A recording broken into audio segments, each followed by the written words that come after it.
We're going to do is the I move over like Jay Leno Jay thing. Leno? Okay. How are you doing? How are you? I'll move over. Jack, thank you. I am holding it against you, Jack, that you did not put a T-shirt on, but that's all right. So this is like Jay Leno. I just move over and sort of once in a while I say something. Yeah, no, as much as you and want. just sit back here. That's okay. Yeah. I got it. You can take my seat if you want. No, I don't want to. I'm good. I really hope that you guys say a lot to each other because, frankly, you have a lot more to say than I'm going to ever think of. But thanks so much for being here. Let me just start by saying that. Because, I will say Jack's commitment to be at this event and be at this event on September 12th was the reason we were able to make it happen, because his commitment allowed us to build a lot of stuff around that. And, he understands what we're trying to do here, I think. So what do you think we're trying to do here, and why were you so enthusiastic about this idea from the first time I mentioned it to you back in January? Well, we've had a lot of conversations about the American city, and I come from St. Louis, Missouri, and my parents are here somewhere. They're right over there. We love that your parents are here. Definitely good. Do your parents tweet? They do. They were some of the first. Okay, it's good. Just curious. They really do, yeah. Okay. I think St. Louis has a lot of parallels with Detroit, and especially around how the city has developed over the past 40 years and been developed. And I think what's exciting about this time for both cities is there's a renewed sense of entrepreneurship. There's a renewed sense of creation. I think both cities have been seen as infrastructure hubs and have lost a lot of that. And people have fled because of that, but they are seeing a resurgence of that recently. So anything I can do to help support that for both cities, I want to do. But it's also more than that for you, as I happen to know, because we have talked quite a bit in the past, that you have kind of an obsession with cities. Yep. Talk about that a little. Yeah, so my parents grew up in St. Louis, Missouri, and they loved the city. They stood by the city. And I naturally grew a love for the city as well. And I became obsessed with maps and had them all over the place and taught myself how to program so I could draw maps on my computer, and eventually got into the dispatch industry so that I could actually see life in the city. Couriers, taxis, 911. Moved to New York and got to work on dispatch in New York City, which was amazing because you could actually see the city living and breathing, and at every intersection you could see what was happening. Dispatch being the systems that communicate with taxis and police cars and ambulances and things like that. Route them around. So Twitter was just an extension of that idea, but giving those tools to citizens, to normal people. And that was the one key missing part of that picture, was where were the people in the cities, what were they doing, where were they going, what do they care about? And now with Twitter I can see the entire world, what the entire world is doing, and also what the entire world cares about in real time. It's been caring a lot about this conference today, by the way. It's awesome. We've been one of the top trending topics all day, which is pretty exciting. Congratulations. Yeah, we were very pleased about that. But I want to just tell the audience, because you probably wouldn't say it, but the way he got this job at the dispatch software company in New York. You want to tell that story, or shall I tell it? Oh, you should tell it. No, you tell it. If you're willing, I want you to tell it. So I found this website. He was in college, right? I was in college. I really wanted to go into the dispatch industry because I wanted to work on these systems. And I found the largest firm in the world. It happened to be DMS in New York City, and Dispatch Management Services. And I found their website, and they had no contact information whatsoever, so I had no idea how to talk to them.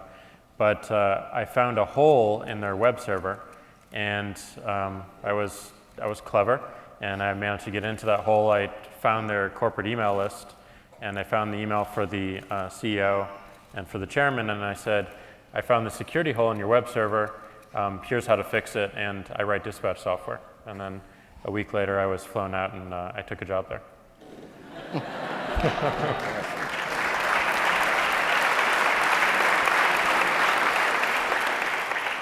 I do like that story. What's the hole? What do you mean a hole? Was it like a... There was... Is it okay if I ask a question? I want you to. Okay, so... It's like if you imagine a fence, a very secure fence, and there's a tiny little hole in that fence that you could actually burrow underneath and get into the property. That's effectively But what that's it a is, but for metaphor, virtual. right? It's a technology. That's a metaphor. Right? Okay. Yeah. Wasn't like There's not a physical fence. Right. We're in Detroit here. We're always thinking things are physical. You know, it's like, okay. All right, I got it now. But it's, I think a lot of people really, it helps them understand Twitter too when they think that it's an effort to give individuals that same ability to broadcast their location and their whereabouts and their ideas. The taxi driver has always sent back to the base kind of thing. Only the base is now the whole world. Yeah.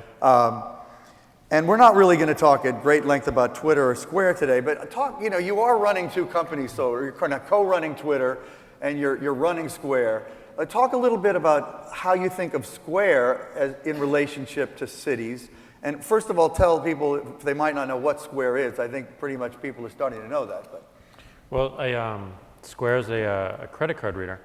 And it's this little tiny device that you plug into your phone. And it allows you to swipe anyone's credit card and that money goes into your bank account the next day. And this is important because the world has moved away from cash and it's moved away from checks and it's paying with plastic everywhere.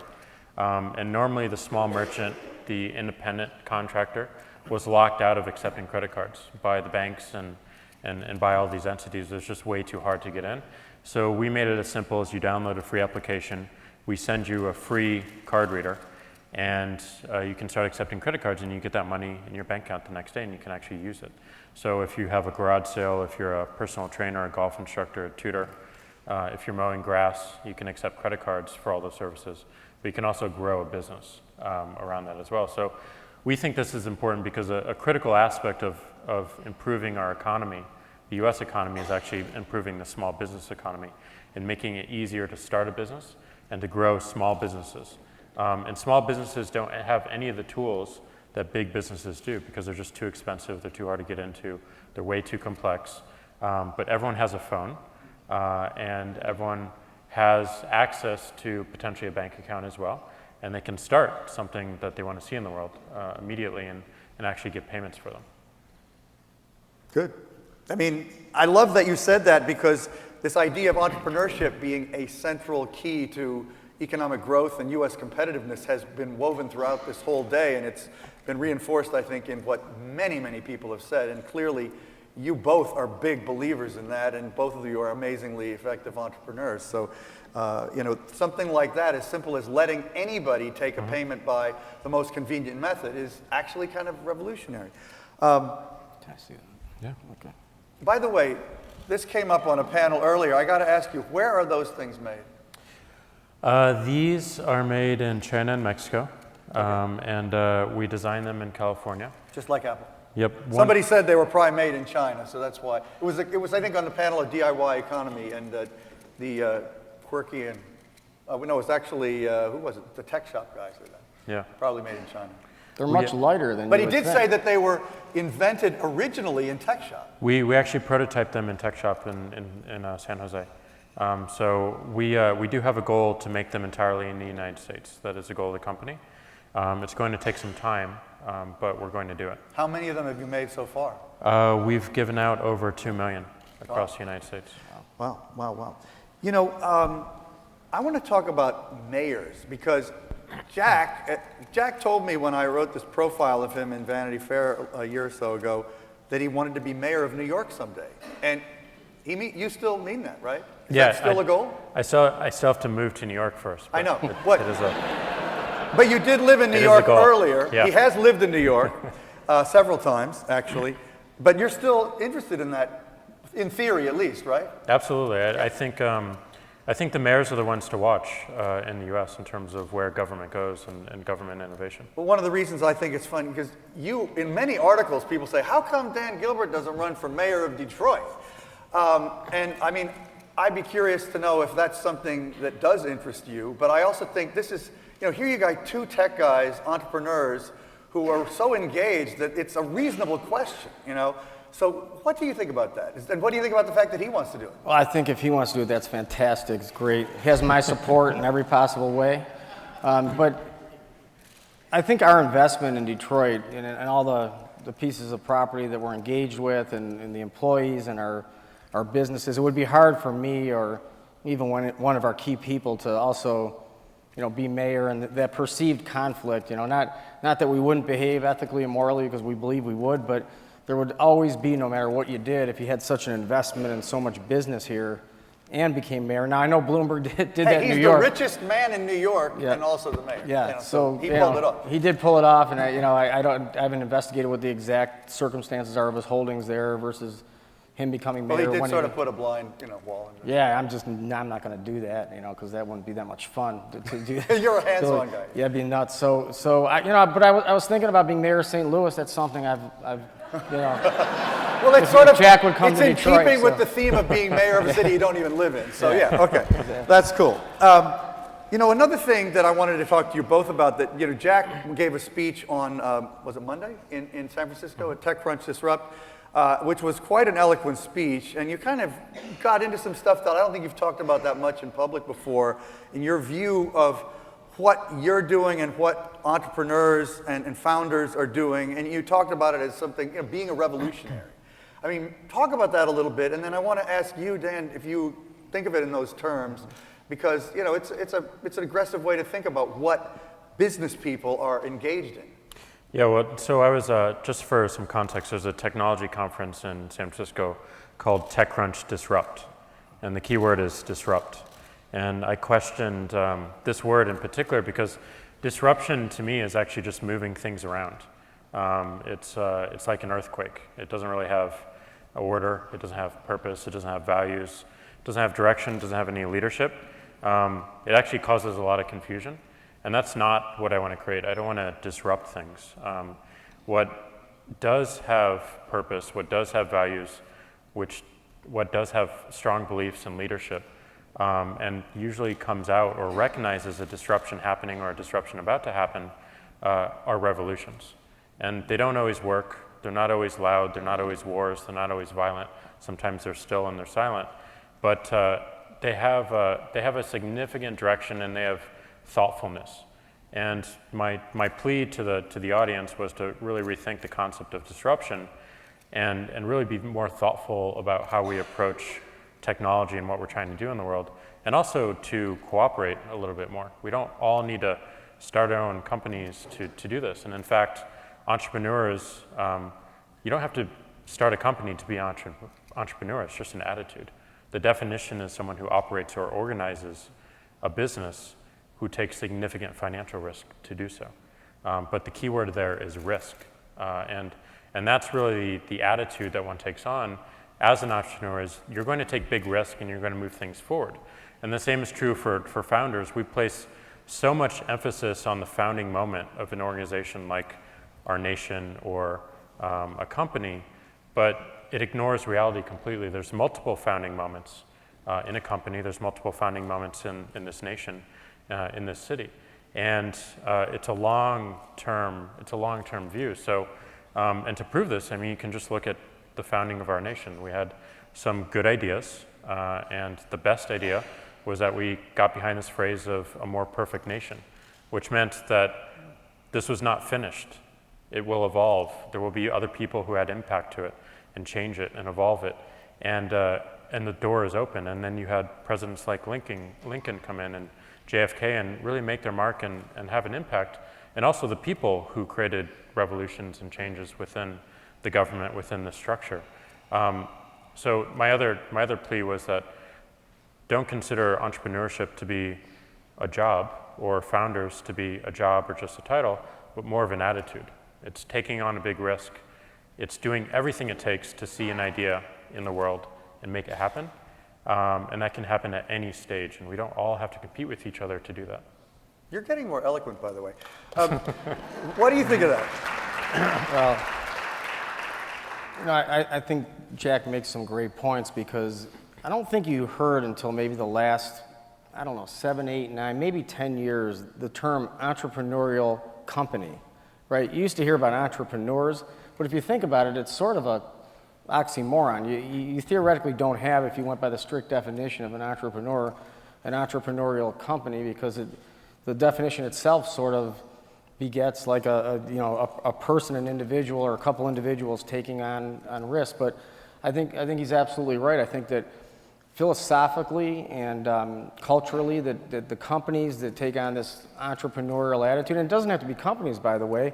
I happen to be on the board of the Cleveland Clinic, and this is a hospital nonprofit, and I would consider them very entrepreneurial. And we've seen schools that consider themselves very entrepreneurial. So, and you see it all the time. Of as long as people's, you spoke about regulation earlier, and it's not just government regulation, but it's bureaucracy and corporate regulation and the silliness and craziness that goes on inside institutions, big and small. If you remove that and allow people to create and innovate, whether they're inside of a company or inside of a nonprofit or inside of government itself even, right.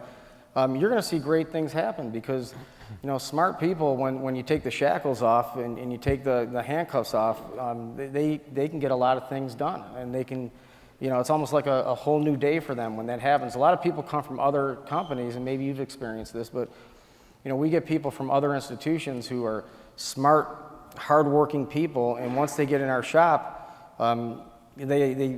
first it takes them a while to realize that they could, tap their shoes like Dorothy, and actually, they had the power all along when they get here. But, once they get through that and realize it's okay, they come up with stuff that they've been sort of harboring inside for years and even decades, and we benefit by it by just removing that crazy kind of constraints that a lot of places put on people. Well, and Jack, you went back to Twitter 2 years ago or so. I mean, have you tried in the course of, with Dick Costolo as the CEO, to instill more of that spirit in the company, which is a big, growing company, that people, despite how big the company is now, can have an impact individually and don't have to ask too much permission to get stuff done, just like Dan was saying? Absolutely. I mean, the first thing I said when I came back to the company is that an idea that can change the course of the company can happen anywhere in the company. And we're looking to all of you to help us change the course of the company. And you need to speak up and act like an owner of this business instead of just an employee. And that's a very, very different attitude. And it just recognizes reality. I mean, if you base everything on one founding moment, if you base everything on one founder, then you're limiting the company or the organization by a lifetime of a human instead of building something that's truly timeless and that lasts. And we want to build something that's timeless and that lasts and has impact over generations rather than just one. And I think this whole set of attitudes that you both are so clearly believers in is part of what we talk about in a techonomic thinking. And I think because of the pace of change and because of the pace of technology's evolution, even going back to the basics of Moore's law, it really gives companies little choice but to view things that way, because the landscape shifts so quickly that if you don't empower your people, as you were saying before, it's going to be a killer moment in the negative sense. So I just love that that's a theme that we've hit on so hard here. David, I'd even take it further. I think that thought, thinking, and innovation and creativity is literally the currency. It's almost the currency that companies will trade in and build wealth on in the future. If you look to manufacturing, and here in Detroit, we all know about that for decades when it was good. Everything was homogenous. You couldn't have individuals on a line, come up with individual ways to do things and change things. But that's all gone today. So if you have that kind of thinking and you bring it into a 2.0, if you will, for lack of a better overused term, but a 2.0 type of economy, and you have those kind of constraints, the very currency that will grow your organization and create jobs and create wealth is squashed, right at the cultural foundation of it. So it's almost, I think Jack's expressed it too, it's almost like everything, right?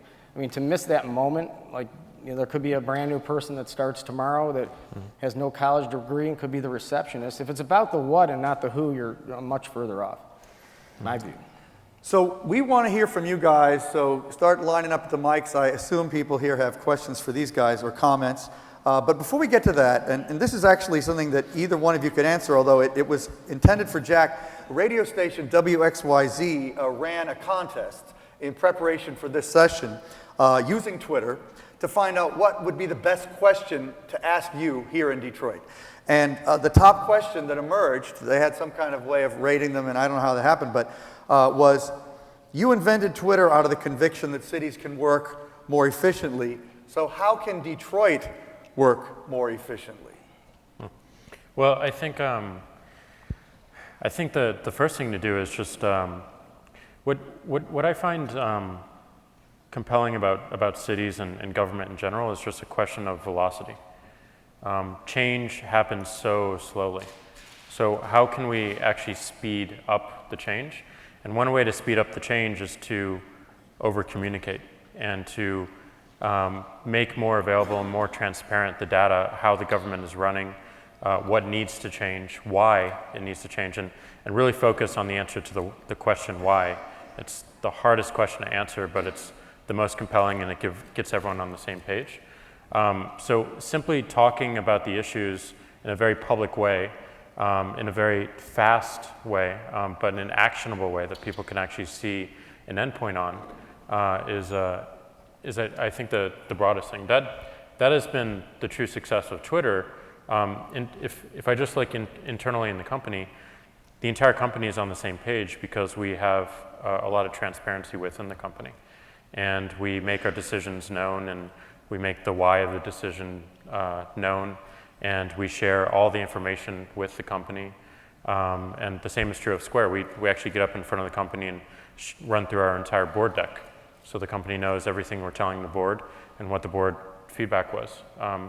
So that cannot be undervalued. The amount of information that is out there that people can actually use and have their own ideas around and then actually take action on is a really good start. But where does that need to emanate from? Does it need to emanate from the center of the government, or can it kind of emerge sort of organically? Or, I mean, it seems like it has to have some top-down endorsement to really work properly the way you're talking about. I think it does have, I think it has to be an attitude change in city government first, an attitude to share the information, an attitude to show people what's actually working and what's not working.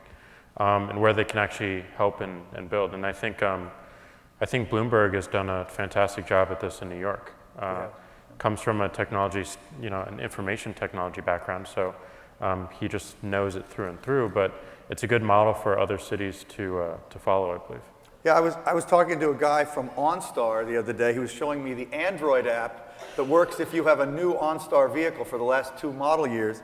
And basically, you can start your car, you can find out what the tire inflation pressure is, you can find out how many more miles you have to go before an oil change, and how much gas you have in your tank, from anywhere in the world over. And I was thinking, wow, what if you could do that for your neighborhood services in Detroit or any city? That's exactly the kind of thing you're talking about. Exactly. Yep. Yeah. We actually, on that point, there's 2 words that we use that transformed our entire company about 7 or 8 years ago. So just for the benefit of everybody for about 10 seconds, so mortgage processing in the world is pretty much subjective. So, there's paper files. Still to this day, in 99.9% of the companies in the world, banks, there's people who sit at a desk, gather all this paper together, all the various things you need for a mortgage, and somebody in their mind maybe typically would think, well, I think this one may be about ready to look at today, or this one may be ready, and that one may be ready. And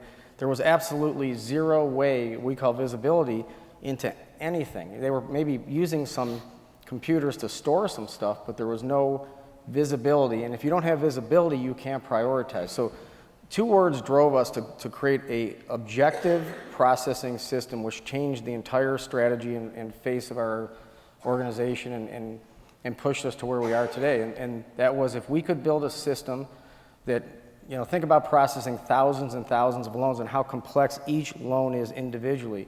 If we could have incredible visibility into everything that's going on in all loans at all times, then we can prioritize tasks accordingly, not necessarily even by file, but by task, through all of our people being told this is the next task because this is the hottest thing based on all these assumptions. Well, the city's the same way, or any business is the same way. It's impossible to grow your business past what I call the 24-hour point, where you're muscling things out. So if you can muscle out to a degree and then you all run into time called 24 hours, then you can't muscle anymore. You're out of time. So unless you have visibility, which I think is what Jack is talking about here, you imagine a city where there's all kinds of screens, and in real time they're seeing every single thing that is going on, from crime to neighborhoods to educational metrics to this to that. Then they can start allocating resources and capital towards things that make the most impact. But without it, you're flying blind. These mayors I agree with you, they're flying blind. How do you really know when you don't know?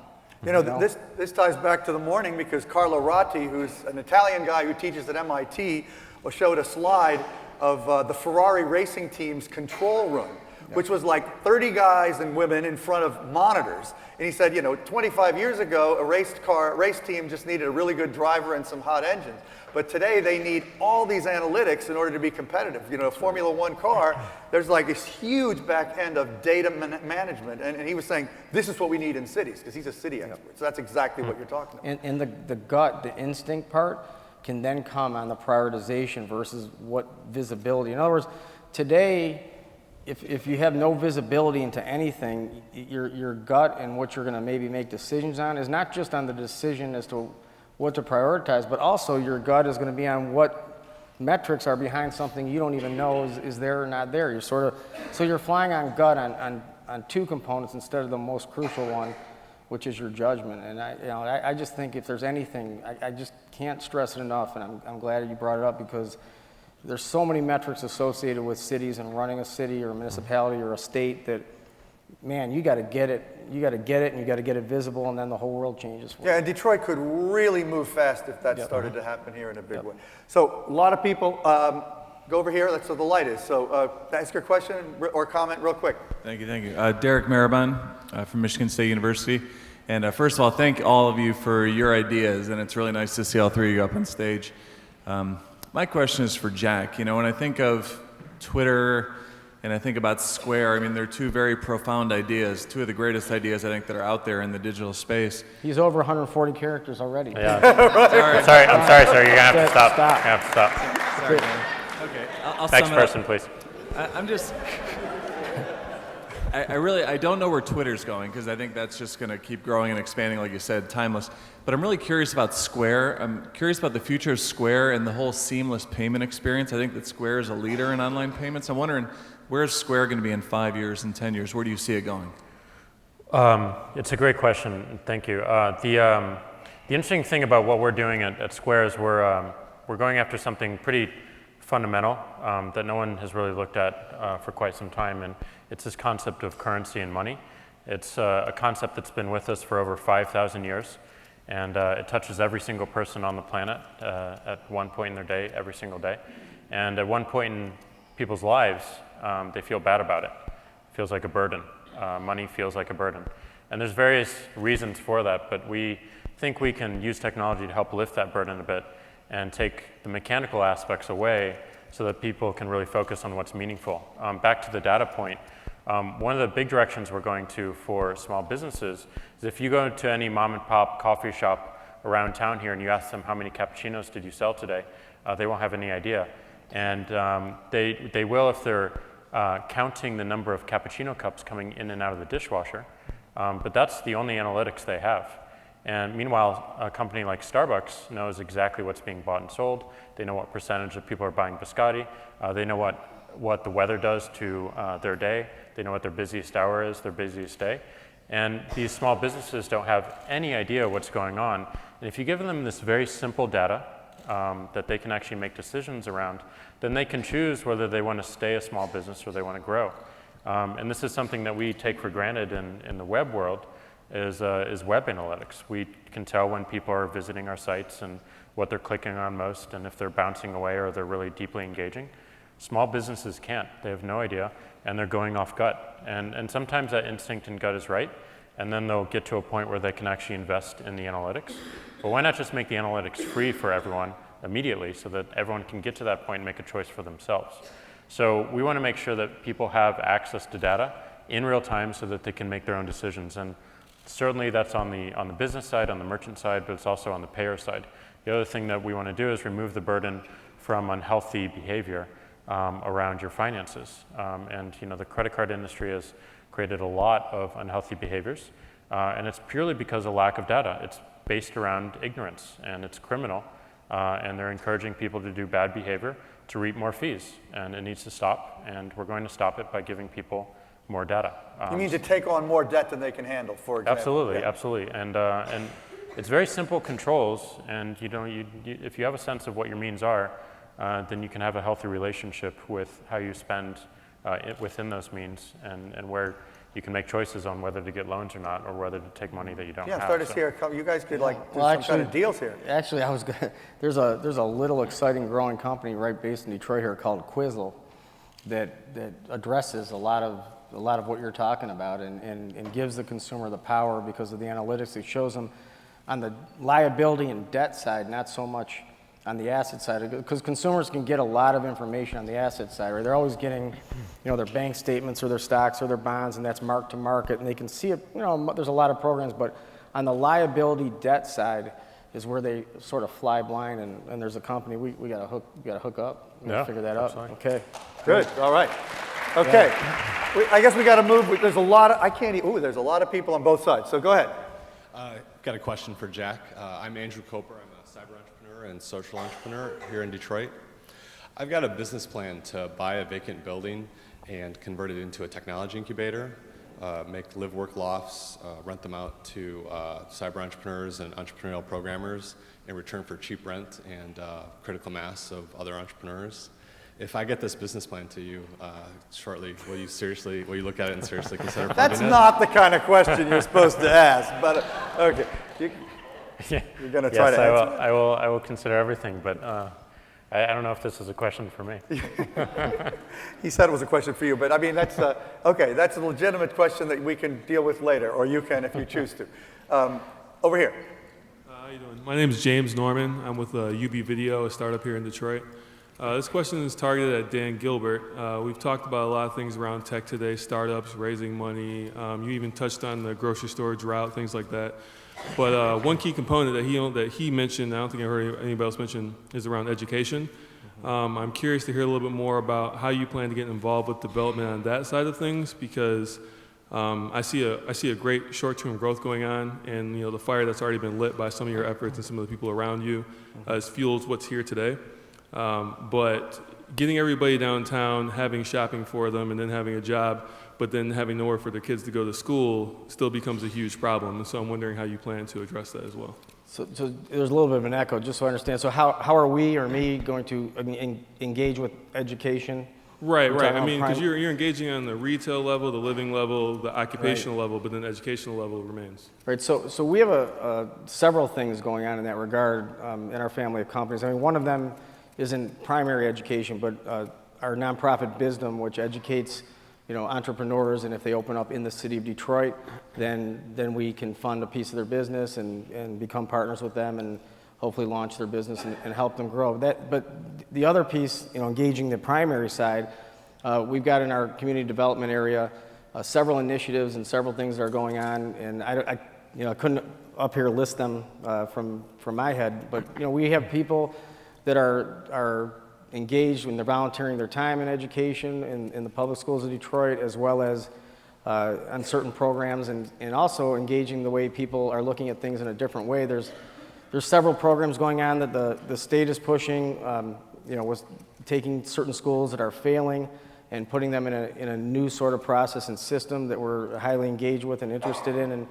And Detroit Public Schools is going to have to fix themselves. And all these things that I'm talking about are incremental. I mean, but the school system itself, which I know is under a manager at this point, it's going to have to fix itself. It has to. And I think if anything, whoever the mayor is, well, the mayor is Mayor Bing now, and whoever it may be after next year, whether it's him or somebody else, hopefully the city's finances are dealt with and are behind them, and it should be their absolutely number one initiative by far. Nothing could even be close to that. I guess crime is always a thing too, but education is everything. And if we can get a generation way more educated than they ever have been, and I think through a lot of technology, it can even increase the velocity of that process. We could be a much different place in as short as 8-10 years. So we agree with you. That's exciting. I hope maybe some of that measurement can be applied there too. Well, go ahead. Yeah, Ken Wool from financial media and data company Benzinga, benzinga.com. So yesterday was September 11th. I was watching some stuff, and right after the tax, one of the largest pushbacks that people were having or fears was, and this question is for Dan, fears was safety, right? So the first thing that Mayor Giuliani did was one of the first things is he got on the subway and proved, he can feel safe riding subs to work. So my question is, how do you answer questions regarding why don't you live in Detroit if you're such an advocate for people to move down here and live here? Why don't I live in Detroit? So safety has nothing to do with it. It's what the gentleman before me brought up, and that is education. So I have 5 kids. Oldest is 16 years old. And if there were incredibly good public schools or even incredibly good close by private school, public school options, that may be a consideration. But that would be it. Crime, I don't, especially in the areas that we're in, and even if you look at the CBD, the Central Business District crime statistics, Detroit is, in that sense, in the Central Business District, a safe place. It's one of the, it's up there in one of the safer downtowns, believe it or not, around in compared. So. I believe it's safe as well. I'm just saying Giuliani did it to prove the point, and I'm not saying you have to move to prove the point, but it's just something that I feel like people bring up, and it's something that it's like kind of walk the walk kind of thing. Right. Thanks a lot. Over here. Hi, my name is Moses Olanuran. I found out with eBabex, one of Bizdom, a startup company. My question is to Jack. Question is with Twitter. If somebody tweets in English language today or at the very moment, do you simultaneously have it done in multiple languages, Portuguese, Spanish, whatever? What was the question if someone... Do you do any simultaneous translation of tweets, is what he's asking. We don't do the translation, but there's a lot of tools out there to translate them instantly. So Google Translate is a good one that immediately translates that 140 characters to whatever language. So given that it's so short, it's pretty easy to translate. That's interesting. I didn't know that. I mean, I guess I should have guessed that, but go ahead. Hello, Jack. My name's Andrew Buchanan. I'm an advertising marketing management major from Northwood University. And I have a question about Square. I actually use Square in my small winemaking business, and I think it's a great tool. But what I'm curious about is, how did you take your dream and turn it into a physical reality? Did you have to reach out to an investor, or how are you able to make the leap? Yeah, I mean, this is what I love about entrepreneurs is if you have an idea, you do whatever it takes to make it work. So I knew nothing about the financial industry, and I knew nothing about building hardware. I knew a lot about building software. But we learned very quickly with the help of Tech Shop and just reaching out to people and asking them what mistakes they've made and what we need to look at on how to build hardware. And then with the financial industry, we took kind of a different approach because we're getting a lot of no's, you shouldn't do this, and no, you can't do this. So we took on the approach of, well, we're going to ignore all that, and we're just going to engineer what we want to see in the world and build it and prove that other people want to use it. And therefore build a company around that, and that tended to work out. So we sought out a bunch of folks to talk to on the hardware side, and we built what we wanted to see in the world on the financial side. And yes, we needed to get investment to do that, so we talked to venture capitalists in Silicon Valley after giving them a demo. But you have to show something tangible and show something real. So we learned enough in a month to build hardware, to build software on the client, and to build software to process it on the back end to actually show someone and give demos. And I could go around and say, do you want to see my new product? And they would say yes. And I would say, give me your credit card. And they would say no. And I would say, well, you're not going to see my new product then. And then they would give it to me, and I would charge them $50. So it worked out for me wonderfully. Amazing. Amazing. Thanks a lot. Can I ask Jack 2 quick questions? Please. So did you think of Twitter, was it just like a moment thing, or was it something that evolved in your mind? And why did you name it Twitter? Where did that come from? It was definitely an evolution over many, many years. So the real conception of the idea was in 2001, but the technology just was not there. So 2006, SMS got really big, and that was our moment. So that's when we built it. Yeah. Text messages. Yeah. Text messages. And then the word, we wanted something that was tangible.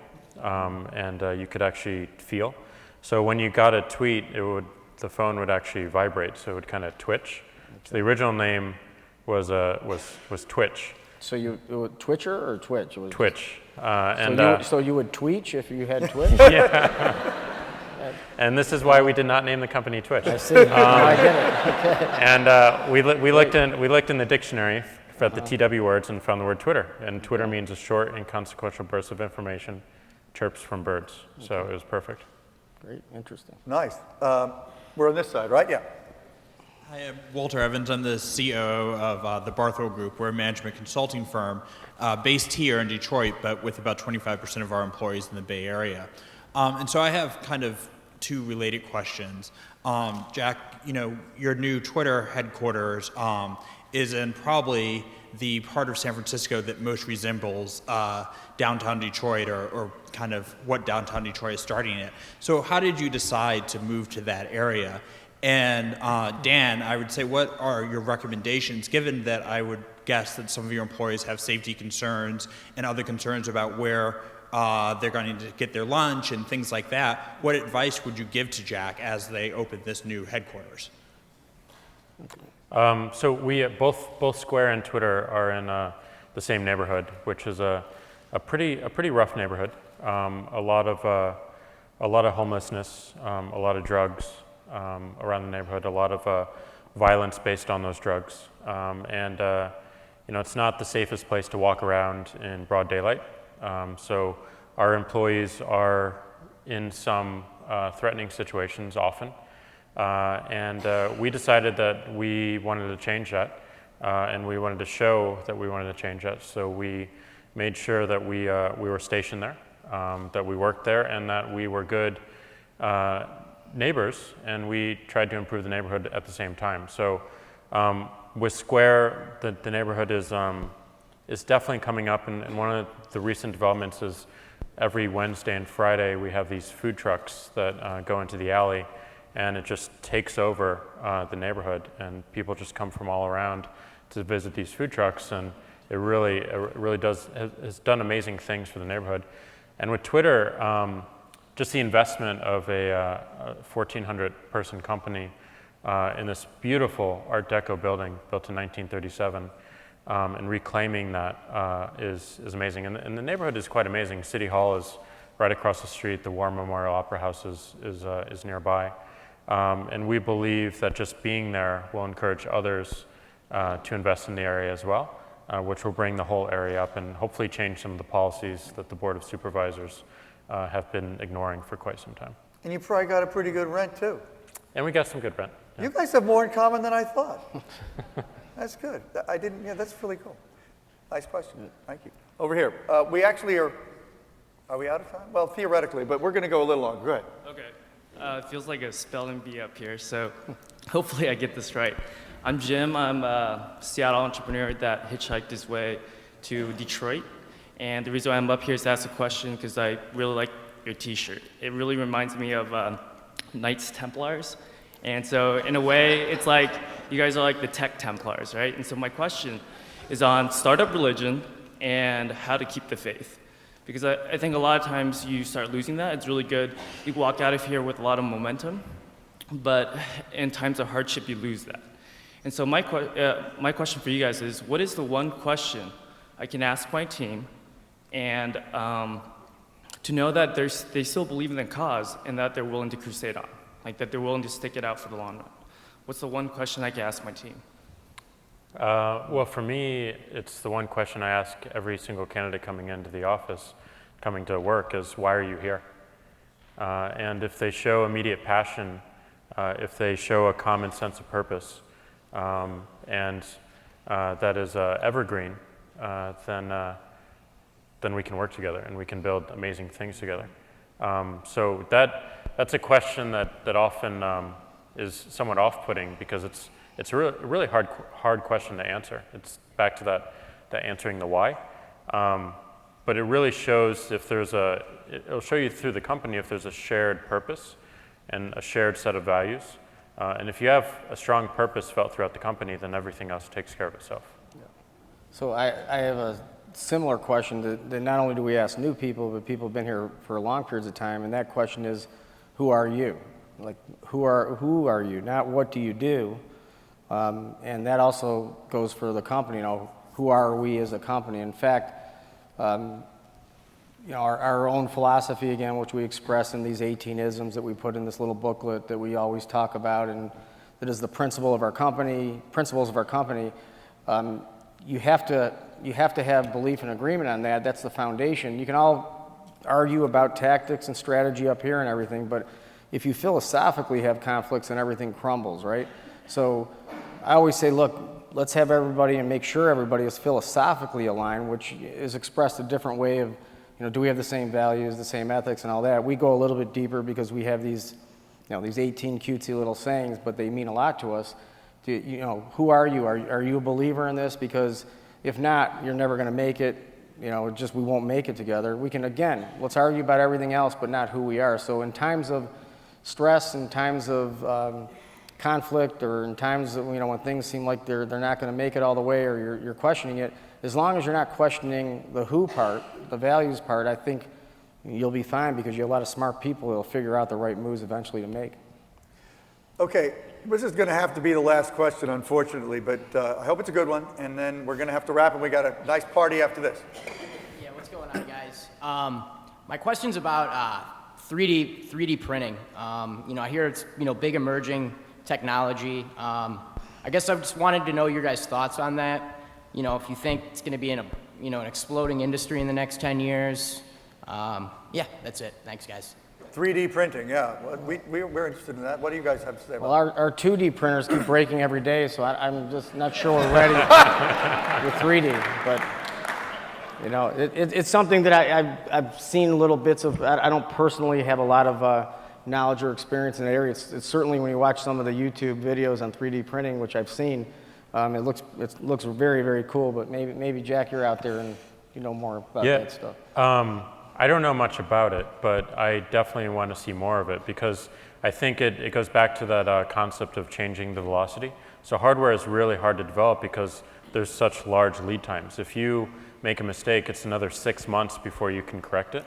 And the more we can do to prototype and test on a faster basis, the faster all the developments are going to move. So we would certainly want to invest a lot more into that and make sure that's a massive tool that we can use to develop things. But it's really just a question of velocity and allowing us to really test some concepts and ideas. Yeah, we wanted to have more 3D printing stuff on this program, but it was just one of those things that didn't quite gel the way we wanted it to, or print or something. But I think, and Techonomy believes, and we've written about it a lot and done videos on our site about it, we think it's a really, really big deal. And I think it came up a little bit on the DIY economy session earlier. Unfortunately, this is great, but we got to wrap it. I thank you both so much for your support and being here, because you two guys really are the ones who supported this more than anybody. So I really want to thank you. Thank you. Thank you. And you, Jack. So thanks so much. Now wait. Thank you. Okay. Before I turn this over to Beth to close, I just want